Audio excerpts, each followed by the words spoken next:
before. Do you prefer Robert, Rob, Robbie, Bob, Bobbert? Robert. Yeah. It's funny. For years and years, when I was in my former career, everybody called me Bob, but um, I never really preferred it. It I just grew up. started I and you grew couldn't stop it, huh? right. I grew up as Robert, and so when I came back to Utah, I said, you know what? I'm going to go back to Robert. Gotcha. Where were you living outside of Utah previously?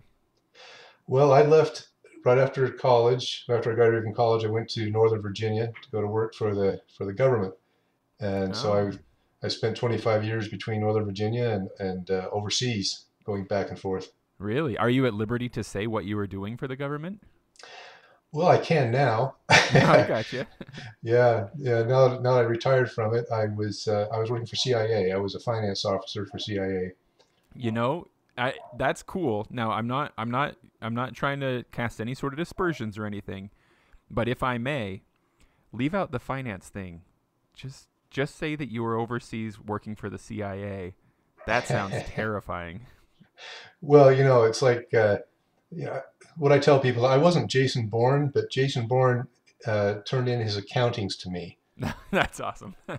So I had to make sure I had all his receipts and everything. Right, you got all those receipts for the like ballpoint pens that he used to kill people and stuff like that. Exactly. I got you. Well, that's those are the important wheels that keep the Jason Bournes of the world running.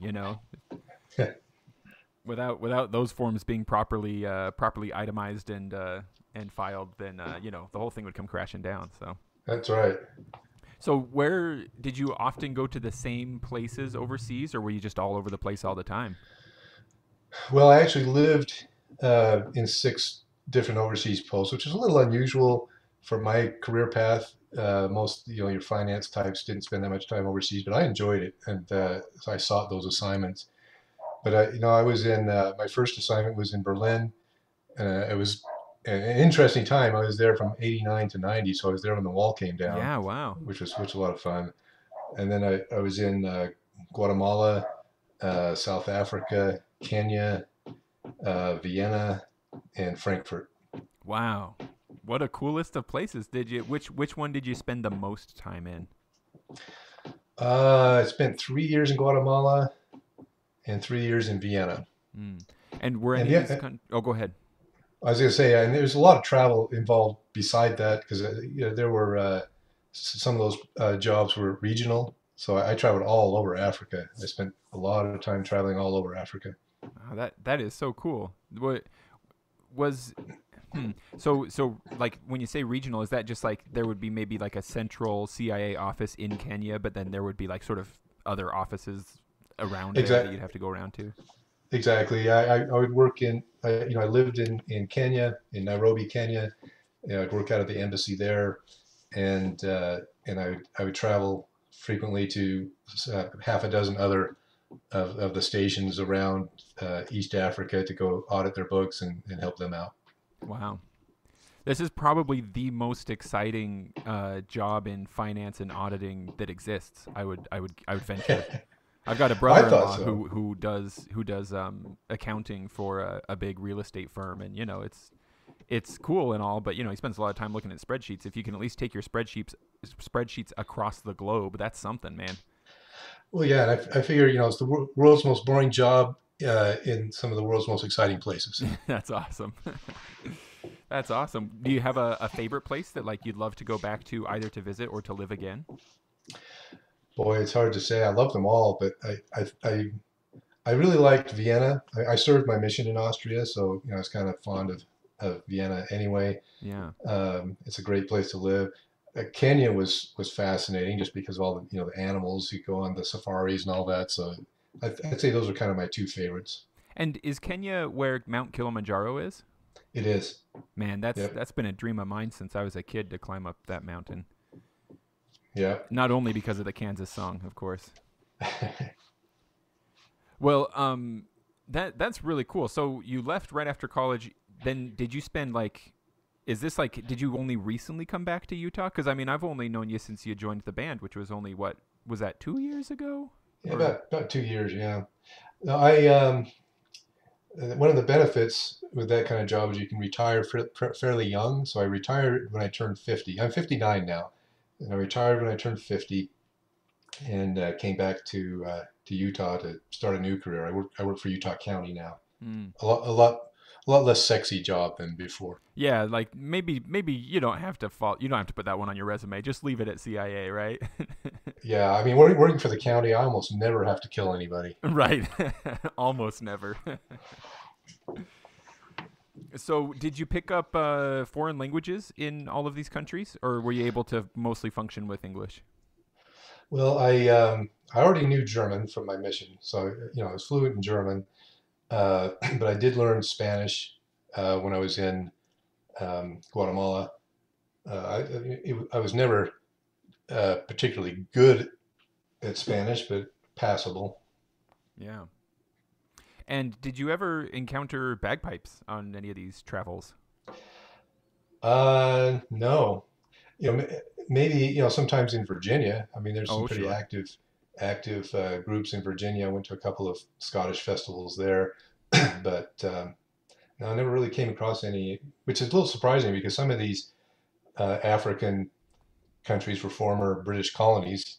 I Yeah. suppose if I'd looked hard enough, I would have found some. Yeah, I have seen some really entertaining videos of, like camel mounted pipers and stuff like that, that in parts of the world that used to be sort of, parts of the larger British Empire. Right. So in that case, tell me about how you yourself came to bagpiping. Like what maybe start with what's your earliest memory of encountering bagpipes or a pipe band? Well, I have loved the bagpipes for as long as I can remember. Um, my uncle Don Baxter was with the Salt Lake Scots, and I remember listening to him, watching him in the parades. Uh, and my grandfather on my mother's side, Albert Armstrong, also was a bagpiper, and he played with the Utah Pipe Band. Oh wow, Uh, so you got some serious local bagpipe heritage. yeah, and I remember as a kid, I was just immensely proud of both of them, and I'd go to the parade and I'd see both bands marching in the parade, and I thought that was the coolest thing in the world. I loved the music. I would follow them down the parade route to listen to them. I always loved the music. I remember, years ago, even buying a cassette tape of bagpipe music to listen to in my car. I just always loved it. It just spoke to me. Yeah. Um, and it never really occurred to me that I could ever play them. Mm. Uh, I mean, I thought when I'd watch, the Salt Lake Scots marching in the parade, I'd see that, I see that guy in the front with the great big tall black hat on Yeah. with the baton, and I'd say, well, maybe I can be him. I'll be that guy, because that made me look like I was 8 feet tall, and I'll just march in front of the band, and that'd be Yeah. fun. Aren't you already 8 feet tall, Robert? Not with that, only with the hat. I see. I see. But um, so it just never occurred to me that I could actually play them. So well, maybe I'll do that. Um, and I actually had thought about learning them but I have to admit I got a little discouraged when I was a teenager. My uncle Don played at some kind of a function, and somebody came up to me and asked him, "What do you have to do to learn to play the bagpipes?" I said, "Well, you start with this practice chanter, and you practice on that for 1 to 2 years." And as soon as I heard that, oh, geez, Yeah. that doesn't sound fun at all. I mean, when you're a teenager, 1 to 2 years, you might as well say 100 years. Yeah, that's forever. And so I just kind of lost interest. That's just way too hard. I'll never learn that. Um, but then I inherited my grandfather's pipes. Oh, okay. I was going to ask you about that. I couldn't remember if your pipes had been your grandfather's or your uncle's. Well, my grandfather's pipes, they were some old Packy pipes. Mm-hmm.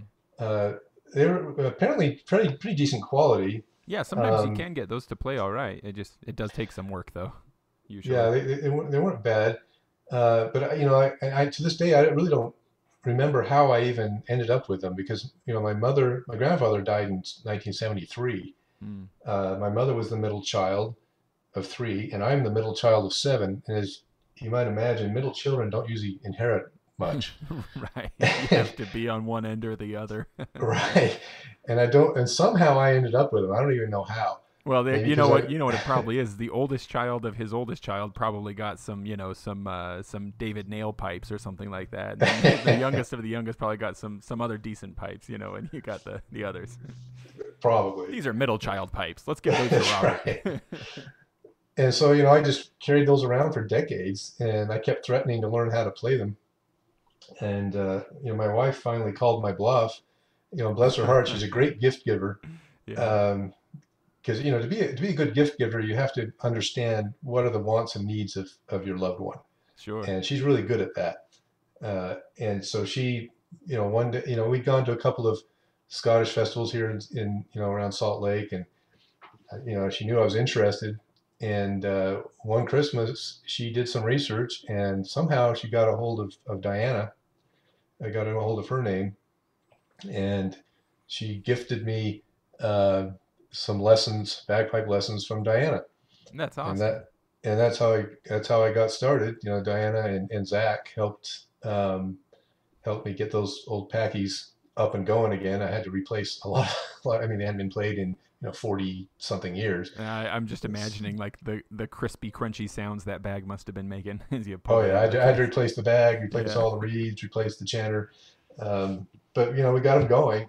But then uh, about a year later, I got a phone call from my aunt, my uncle Don's wife, Rayonda. She called me and she said, "I understand you're playing the pipes." I say, "Yes, I am." So I've got a proposition for you. How would you like to take Don's pipes, Mm, his Hardys? And I wow. was just blown away by that. I mean, this is a family heirloom, and Yeah. she's offering them up to me, and of course I couldn't turn that down, and so I got those up and running again, and that's what I'm playing now. And so that's the set that we'll all be familiar with, that we've seen you with, that have that like that what used to be probably closer to an ivory color that is now turned to yellow, which a yellowy It's orangey. actually dark orange. Yeah, yeah. Which honestly, like that color in any other context probably wouldn't be considered beautiful, but I think that most pipers consider that beautiful just because we know what that means. It means these are old pipes of serious quality, basically. Yeah, my understanding is my uncle in the early '60s, drove up to Canada to purchase those pipes. Hmm. And are these now? If I remember right from talking to Larry Erdman, your uncle was in that movie, right? That movie that was shot here in Utah and that included a pipe band. Yes, the Devil's Brigade. And Yeah, were those pipes on his shoulder in that movie?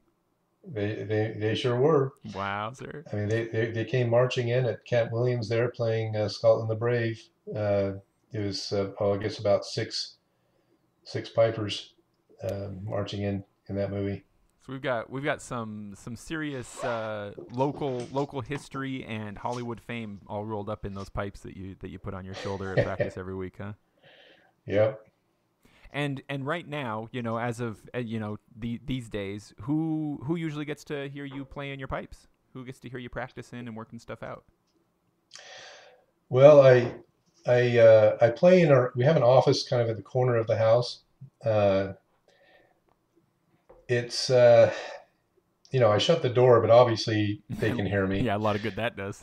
and they're remarkably tolerant. My daughter, my 15-year-old daughter, is also a pianist, so we get to listen to her practice. But she's gotten good enough now that we actually enjoy listening to her practice. Is this kind of Uh, your revenge for the years when she was learning? right. But they put up with it remarkably well, and so they're the ones that hear me the most. I know when this whole COVID thing started, we started out with the sort of as in unity with the other pipe bands across the nation. He said, "Oh, look, everybody play at sunset."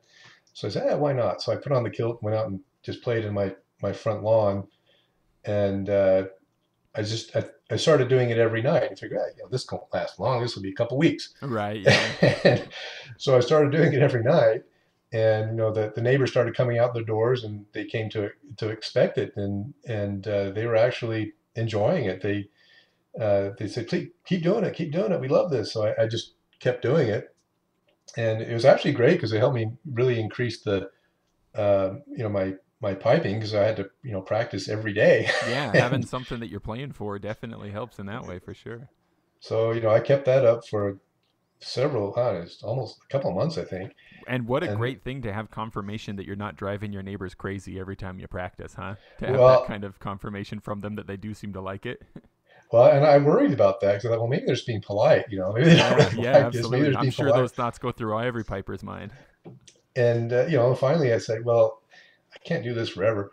So that's when we finally, I got a bunch of the band together to do sort of a finale. And Yeah, I so remember that. I and didn't get to so, go myself, but I remember they putting that together. Yeah. so yeah, we went and played in front of Heidi's parents' place, up in, Alpine, and then came and played in front of my place, and a lot of people came around, and I thought, okay, that's it, we're done. Um, and then, a week or two later, my neighbors came back out and said, "Hey, we want you to play again." I said, "Oh man, every day." And so, how about you just do once a week? I said, "Okay." So every Sunday, then I started just doing every Sunday night, and I did that until it got, too cold and dark. So I'm not doing Right. it now. Much more sustainable pace, though, right? And Yeah, who knows how this will all play out? You might be doing that all through the summer again, huh? but it was really, to me, it was, humbling and gratifying that they were asking me to do it. Yeah. That I wasn't shoving this down somebody's throat. That Right. they Right. actually wanted me to do it. Yeah. Yeah. That's beautiful confirmation. I'm sure that that brings a lot of peace whenever you have to practice now. You can at least think to yourself, I don't think I'm making everybody crazy. Well, it's interesting because um, when my aunt and my cousin, uh, Jane, when they actually gave me my uncle's pipes, because he had gotten he'd gotten into his 90s, and he was having some dementia issues, and he just passed away, just last Yeah, and year. that was kind of news within the piping community, just especially locally because he'd been a key part of it for so long. He had something to do with the Utah Scottish Association for a while as well, so he was pretty well known. Right. And I believe he's one of the founding members of the Salt Lake Scots. Oh yeah, I bet you're right. That would marry up with Yeah. what Larry was saying. But when they gave me the pipes, they said, "Well, this is great. We want to have somebody to have them that's going to use them, and we're kind of hoping, that when the time comes, that you can play them. It's like, Oh oh, when the sure, time yeah, comes, I go, okay." And so I'm thinking, well, uh, yeah, I'd be happy to do that. My biggest fear is, I still kind of suck at this. I'm not, uh, I wouldn't want to ruin his funeral. And so when the time did come, I didn't play, and I was disappointed, not because they didn't ask me to play. I was disappointed because I knew why they didn't ask me to play. I knew I wasn't really good enough, no, and I didn't want to play if I wasn't good enough. yeah, So I wasn't offended in the slightest. I was actually kind of relieved that I didn't ruin his funeral. yeah, But um, what did happen, though, several months later, my mother passed away at the age of 90, mm, and I did play at hers, and my cousin was there. My cousin Jane was there, and after it was over, I just played, your basic Amazing Grace, Going Home, uh, pieces that are pretty easy to play. yeah, But sure. so I played those pieces, and after it was over, she came up to me with a tear in her eye and said, "So I've heard those pieces. I've heard my dad play those pieces 1,000 times, Mm. and I closed my eyes, and I swear I could hear my dad." Well, that's And I, awesome. and I thought, mission accomplished. I should just quit playing now. Yeah, that's the high note. Don't Yes, don't that's don't mess right. it up No. now. Well, that's really cool, especially it being his pipes. What a cool family legacy. Yeah. Now, do you feel like you could distill? Like, I understand that your family tolerates it pretty well, and your neighbors seem to like it. Do you think that there's anybody, be it neighbor, friend, or family member, that you would say, "Oh, this person's probably my biggest fan. This person really likes bagpipes. They like to hear me play." Well, I seem to be fairly popular with the old ladies. Sure, especially when you put the kilt on, right? I think women over 70 or even over 80. I think those are the ones that are my biggest fans. Yeah. So do you ever just, for a confidence boost, you need a little ego boost, just go kind of tour a few rest homes here and there, just kind of go play outside? I actually did do that a few months ago. I have a mother-in-law in Preston, Idaho, who's in a care center there. She's 101 years old. Holy moly. In fact, and we were talking to her outside her window because that's all we could do. And I said, well, this is strange. We're talking outside your window. You're old enough that you were around for the last pandemic, Oh, that's right. Wow. 1919 or 1818. And Yeah. she said, yeah, as a matter of fact, I was. And my father had to see me outside the window, just like you're doing right now when I was a baby. Wow, really? Yeah. Huh. So I played a couple of numbers for her outside her window. Yeah. And did all of her friends come to their windows and start throwing their handkerchiefs out to see if you'd pick them up for them or something like that? Well, they were throwing something. I don't know what it was, but Now, do you have any friends or family members who have made it clear to you that, good for you, but maybe don't play them when I'm around? they've been pretty polite. Yeah. I haven't had anybody tell me not to. I do have a little bit of tradition on Christmas morning when my older sons, stay overnight and they're not awake on Christmas morning. I wake them up to the bagpipes, and I make no effort whatsoever to play them well when I That's do that. awesome. I might need to start that tradition in my own family. That's a great idea. It's a great alarm clock. Maybe when someday when if Kevin's listening to this, he's probably thinking to himself, "Please do not," because Kevin is my neighbor straight downstairs. So maybe someday when I no longer have a direct neighbor like that who would be also awakened by bagpipes in the morning, maybe then I'll start that tradition. So what about songs and tunes? In the few years, in the last few years that you've been up on pipes and stuff, have you encountered any songs or tunes that just really stick with you that are absolute favorites to play over and over again? Well, it's funny because it seems to change a little bit. Some of the tunes that were my favorites when I started are not as much so much now, and some that I didn't care for before have become my favorites. I don't Sure. know why. Um, like Skyboat song. I didn't Hmm. care for that when I first learned it, but now it's one of my favorites. Hmm. Um, and my favorite used to be Rowan Tree. I still like it, but I guess I've gotten kind of bored with it now. Um, I've tried to pick up a few like church hymns Yeah. just to give a little more variety. When I was playing for my neighbors, I thought, well, it'd be fun if I could play some things that are familiar to them. Oh, sure. Especially if you're playing on a Sunday afternoon, right? If they've just come from Right. church, it'd be fun for them to hear some church songs. Yep. Oh, awesome. Do you have any? I mean, some church hymns, sure. Do you have any other any other sort of aspirational tunes, that you heard somebody playing or a band playing? You thought, I'm going to learn that someday. That's currently kind of at the top of your someday list. Oh, yeah, absolutely. Is that list When I getting when pretty I long? heard when I heard you and Scott playing O Come Emmanuel, Oh, I thought I am going to do that you someday. flatterer. Oh, it just it cut me to the core. I mean, it was so beautiful and uh, spiritual. And as I said, my daughter is quite an accomplished pianist, and she can play the organ as well. And I thought, man, that would be wonderful if I could. I guess you have to play that with a different chanter. Is that correct? Yeah, there are a couple different ways you can pull it off, but that is probably one of the easiest. Is That's the way Scott and I did it. Yeah, we got a concert B flat chanter, and then adjusted some of the drone tuning so that it would closer match what the organ was tuned to. Um, Yeah, I don't know if I would have the skill to do that, but boy, that would. And I don't know if they'd allow me to do it in church either. Do they allow bagpipes in church? my experience so far is that it depends entirely upon sort of the local church leadership, and sometimes they'll say yes, sometimes they'll say no, and sometimes you can convince them even if they said no at first. But that was my dream. That boy, I want to repeat what you and Scott did. That would be the top for me. Well, I'd be more than happy to help you get that set up. It's really not that hard on the pipe side as long as you've got a good accompanist like Scott's an excellent organ player. That's really the main challenge. So I'm sure your daughter could do an excellent job of that. Yeah.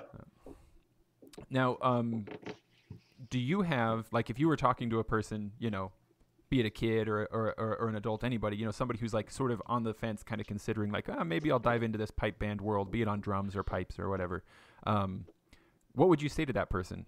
Advice or encouragement? What kind of things come to mind that you would speak to that kind of person? Well, I'd say it's a great way to get girls. No, no, that probably wouldn't work. Um, We all know that that's a lie. um, Man, I don't know because to me, if you're not already interested in it, I don't know that I could really make you be interested in it. Yeah, yeah, I think I don't think I would be looking to recruit somebody who's not already in love with it. yeah, I think what you need to do is find somebody who loves the music, which isn't hard to find. I mean, you kind of get these groupies that hang around and love to listen to you play, and just grab them. yeah, yeah. And maybe it's a similar experience to your own, right? That like you loved the pipes, but never kind of considered it as like kind of an option to learn. And maybe you find people who love it and just say, hey, it's a possibility. You could learn. Well, yeah, I mean, I didn't start learning until I was 55. Um, I wish I started younger. I look at some of these, teenagers and such, and they pick it up so much quicker, so much better than I have.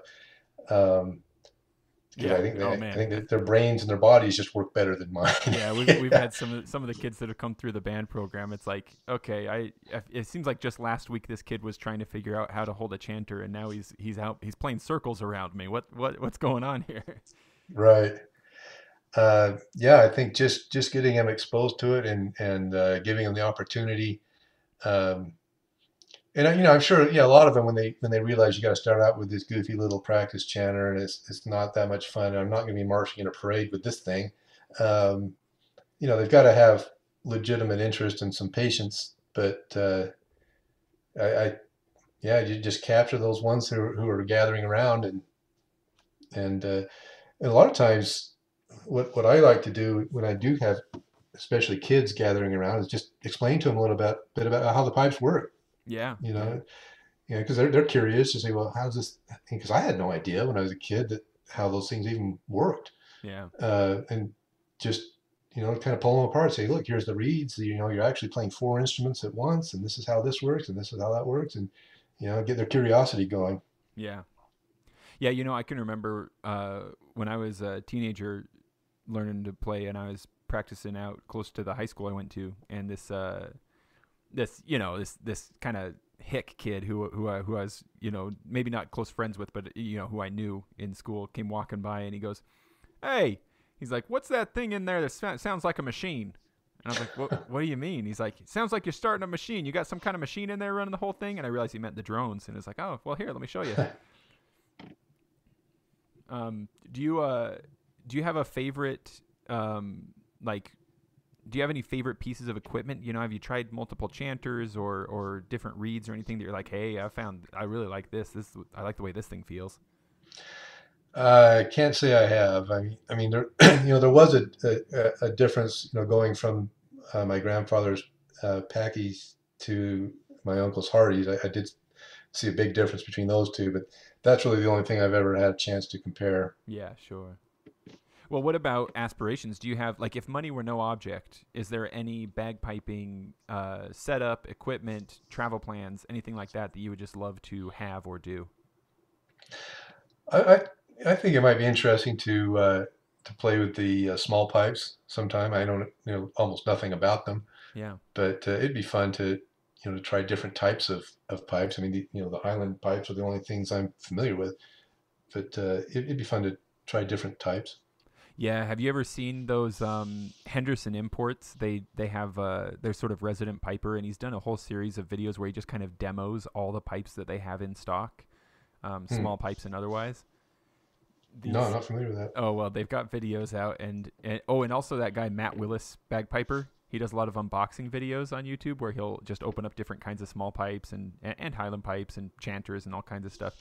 And I'm just so jealous of these guys. I'm like, man, if I could adjust my career such that I like owned a music shop or something, I wouldn't have to like personally own a bunch of different sets of pipes, but I would stock them in my store so I could at least try them. It would be so much fun to just Yeah, like run around trying a bunch of different stuff.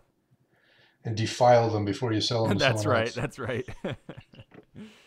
Now, when you get ready to go do a performance, whether it's front yard for your neighbors or a parade or a competition with the band, do you have any sort of pre-performance ritual the night before or the day of? Be it sort of a mental practice to get yourself in the zone, or preparing your instrument or uniform. What kind of stuff do you go through before you head out to perform? I wouldn't say I have any particular ritual. I think, run through whatever pieces I'm going to be playing a few times. I would say probably what I found to be most important isn't so much what I do, but what I don't do. And what I find is uh, I need to be careful not to overdo it. Like, right before a performance, to go through it too many times. Oh, I think sure. it's good to go through it a couple times and then just try to relax. Mm. And um, because what I find, like particularly say before a parade or a big performance, if I spend an hour and a half warming up and playing, well, by the time I actually get into the parade, I'm kind of spent. That's yeah, sound advice. That's It's absolutely true. Yeah. halfway through the parade, I can't even hardly play anymore. And Like you so, yourself feel spent, but also your instrument seems tired, right? yeah, and I can't. My mouth won't even go around the blowpipe anymore. I mean, it's like, Yeah. and it's so I have to. I just kind of try to be careful not to overdo it, before the performance, so that I've got plenty of energy and I'm still feeling a little fresh, for the parade or the performance. Mm. Well, that's sound advice. Yeah, that makes a lot of sense. I can definitely relate to that. Um, do you have any favorite individual pipers or pipe bands or groups that include bagpipes, or even just sort of, you know, even just like world music that's kind of bagpipe adjacent that you like really love to listen to? Well, I'm kind of partial to the Garden Valley Pipe Band, Yeah, amen, so amen, brother. actually, I'm not really educated enough to know. I've got a few things downloaded that I just downloaded off the web on my phone that I listen to. Yeah. But to be honest with you, I'm not really educated enough to know who's good and who's not. Oh, I understand absolutely. I'm sure you've had the experience that many pipers have, and drummers too. I'd imagine of just like you just kind of Google it or get on YouTube and just like type in like bagpipes or cool bagpipes, and you just find stuff that's nice. Or download a tune that we're going to be learning with the band. Just download it so I can hear what it's supposed to sound like. Right. Yep. Yep. And speaking of that, what is usually your method for learning a tune? Does it almost always include downloading a form of it so you can listen to it? Yeah, yeah, because I don't have a lot of musical experience, and I'm not the greatest at sight reading. I mean, I can kind of I can figure it out, but I'm sure my phrasing isn't quite right, my timing's off, and it really helps to hear somebody who actually knows how to play it, so I so I can hear what it's supposed to sound like. Yeah. So So hearing it is I have useful. something to imitate. Yeah. Yeah. Oh, I can relate to that absolutely. Not to shift gears too much, but I am curious, Robert. Like, what outside of not killing very many people for Utah County, for professionally, and then of course your bagpiping personally and with the pipe band. What other things occupy your time and energy? What other passions and interests and also obligations do you have? Well, it's interesting because I love history. I always have loved history. I've loved old things and old artifacts and relics. It's really since I was a kid.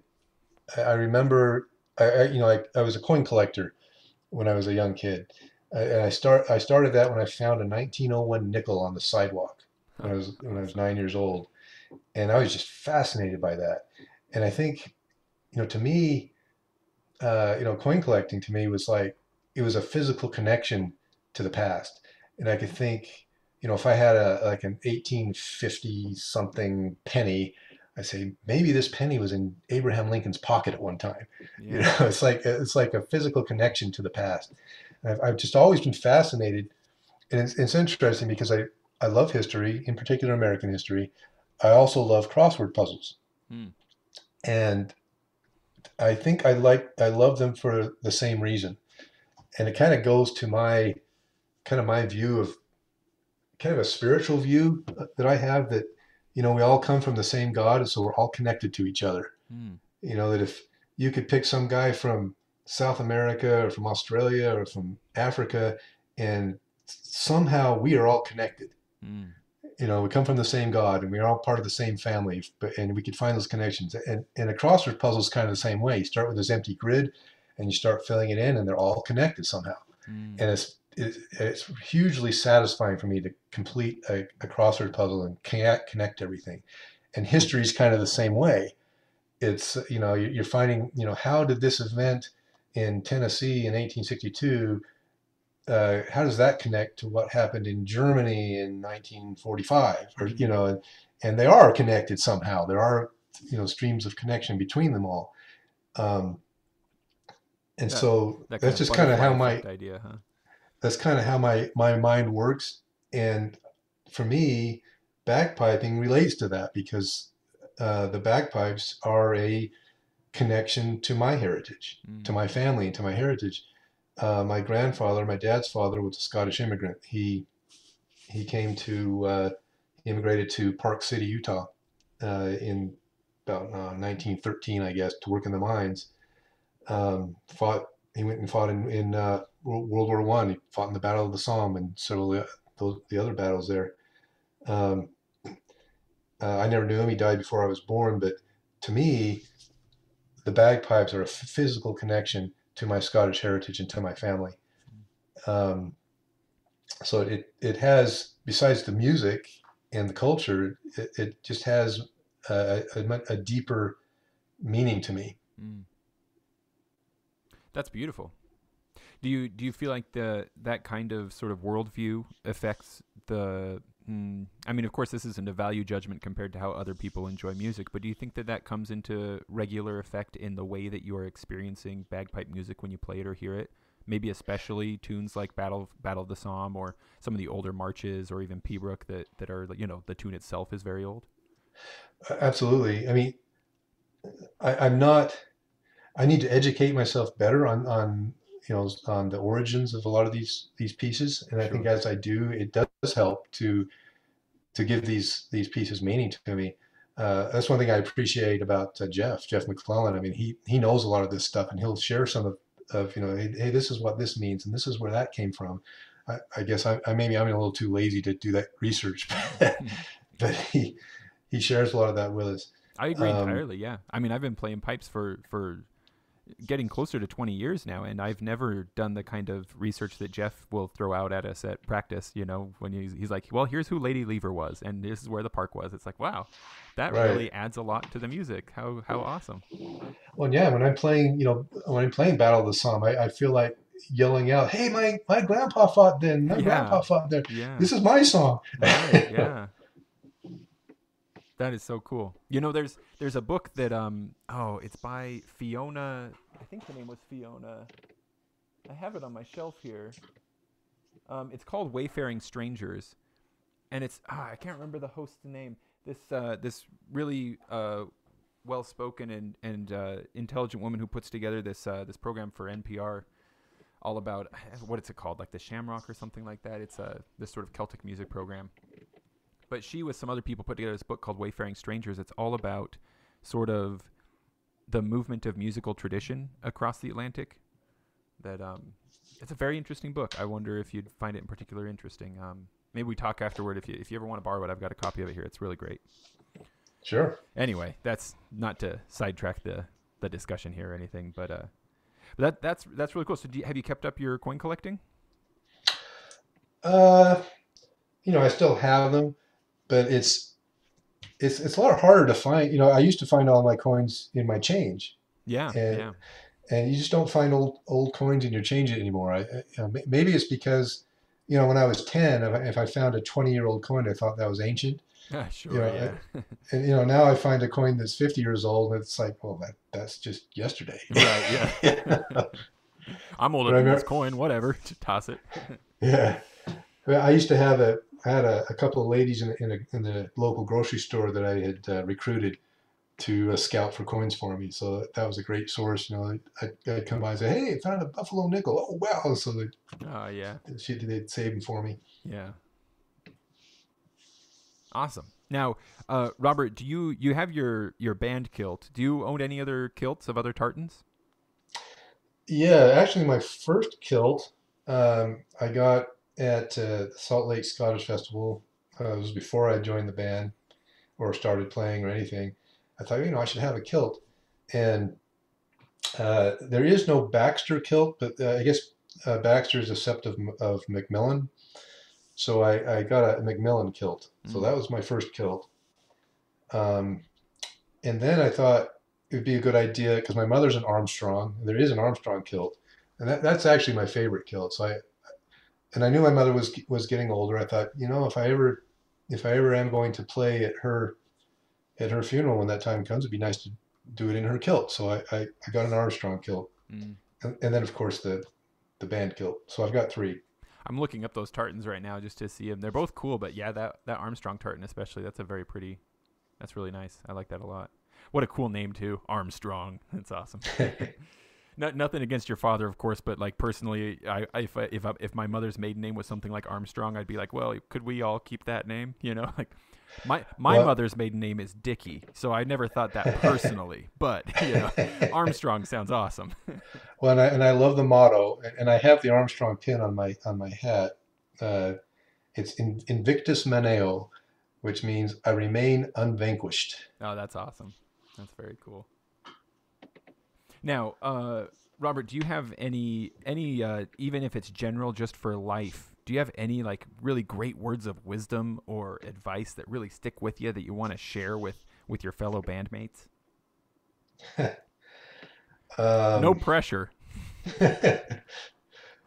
well, I think I think what I would share, this isn't so much for the bandmates, but for people in general, is it's never too late to learn something new. In fact, I was asked to give a presentation for a bunch of government purchasers and finance people, and I just gave it was kind of lessons learned that I'd learned over my federal career and everything. And at the end of it, I actually pulled out the pipes and played them a tune and said, I didn't start learning this till I was 55 years old. It's never too late to learn something new. Um, That's so awesome. there's that. That's very cool. And Um, was it well received in that oh format? yeah, they Yeah, they loved it. I bet they did. In fact, they asked me to come back and do it for another venue. Yeah, that beats PowerPoint any day. But I think as far as any advice I would have for band members, I think it's just stay consistent. It's better to do a little every day than to try to do a whole bunch in spurts. Just keep Mm, because I really found during that time when I was playing for my neighbors, it really upped my skills just playing for 20, 30 minutes a day. mm. It made a big difference. Yeah. Oh, I can relate to that, man. Even though I kind of know it intellectually, I still fall into this trap of thinking like, well, if I don't have time to, go through rudiments and then work on the practice channel and then get out my pipes and check every connection and tune everything perfectly and then play, if I don't have time for like an hour and a half thorough practice session, what's the point? And then I end up going 2 weeks without playing at all. Where if I just be like, I'm going to play one tune, then I would get a lot more playing in. Yeah. All right, so final question for you, Robert. Unless was there anything else that you would enjoy talking about? I can cut this part out, and so we just go smoothly into it. Uh, no, I think we kind of covered it. I could start talking about my family, but that'd be about a half-hour discussion there because it involves uh, a blended family. Between my wife and me, we have 14 children. Whoa! All right. Well, Uh, you know what? Share what you're comfortable with, Robert. You got to talk a little bit about that. 14 children. I'm sitting well, here. I just had my fourth child, and I don't think I'm gonna survive. well, How do you have 14 children? well, neither of us had more than four at a time. Yeah, Put it that okay. way. Well, that's yeah, okay, four at a time. Well, that's right where I'm at, and that's about my limit for sure. It's beyond my limit. So how did Well, 14 happen?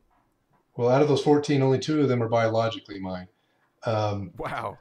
I married shortly before my 22nd birthday. I married a single mom. She had two children, and so we got married, and then we had two more children. Those were the two biological ones. And I don't mean to interrupt you here, Robert, but I'm curious, just for the sake of sort of building this in my mind.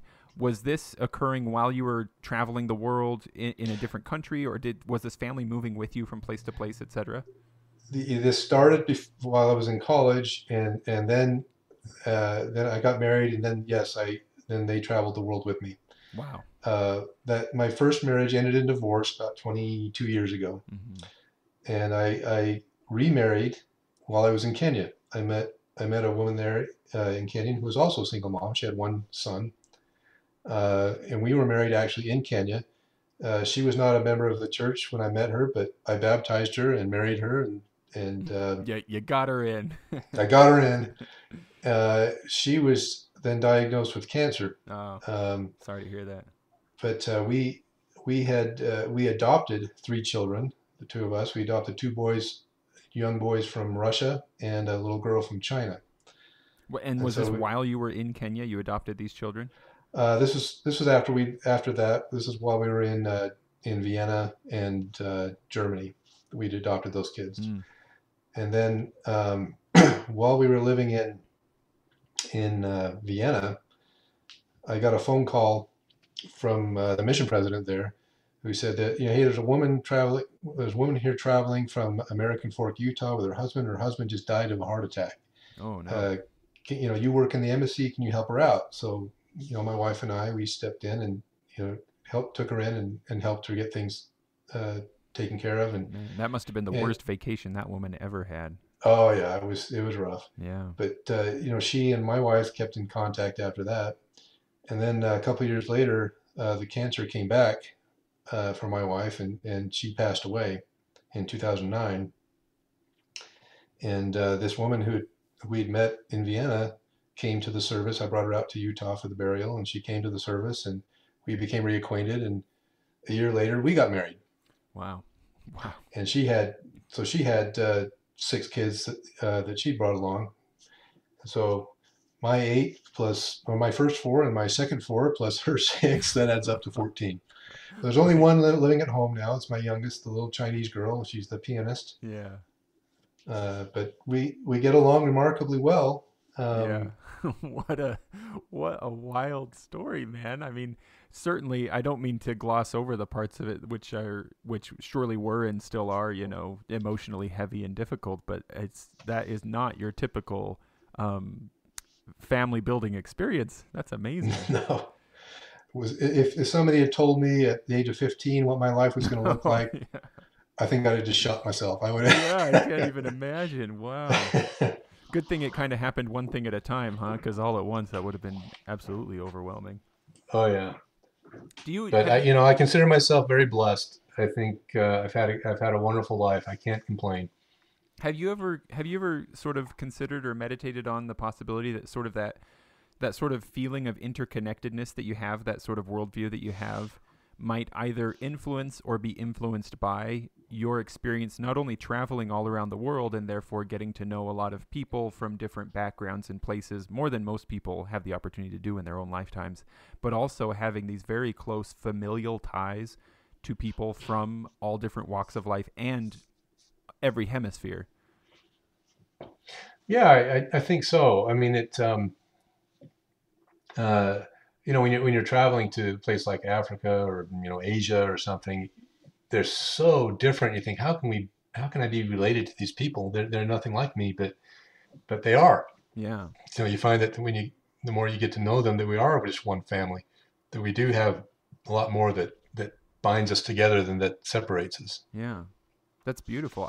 I don't mean to speak disparagingly of myself. I'd like to think that I'm a loving and open-minded person, but the simple fact is that I met my wife when I was 14 years old in a small town in southern Utah or central That, Utah. We well, both that's grew very up young. That's there. very young to get married. Well, we didn't get married quite then, but that's, Oh, oh. we were friends from that point, and my wife is the first person who I ever kissed or dated or anything, and I don't regret that in any way, but what I'm getting at is just that my wife and I both grew up in the same small town. We now live like 25 miles from that town. We have four children between us.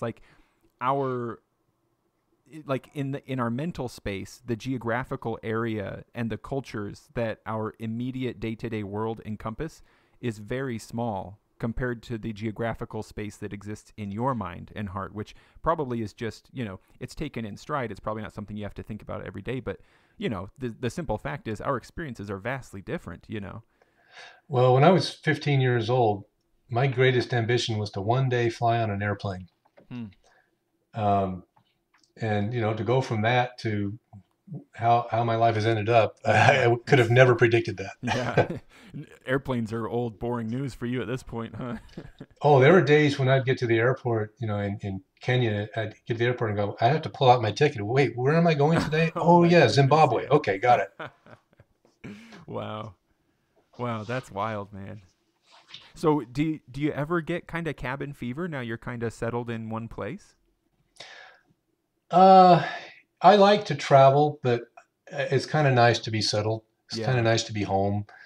Because I never really felt like I was home in any of these places. I always felt like I was kind of, disjointed, disconnected a little Mm. bit. It's nice to be home. I do like to travel, Mm. but it's nice to come back home. Yeah. Yeah. Wow. Let's go out on this, trivial and comical a piece here. Tell me how you feel about pineapple and its relationship to pizza. Oh, I'm okay with it. Let people eat what they want. Hmm. But and you don't have to reveal this if you'd rather not. If you don't want to have people breaking down your door because they disagree with you, you don't have to tell me. But what about you personally?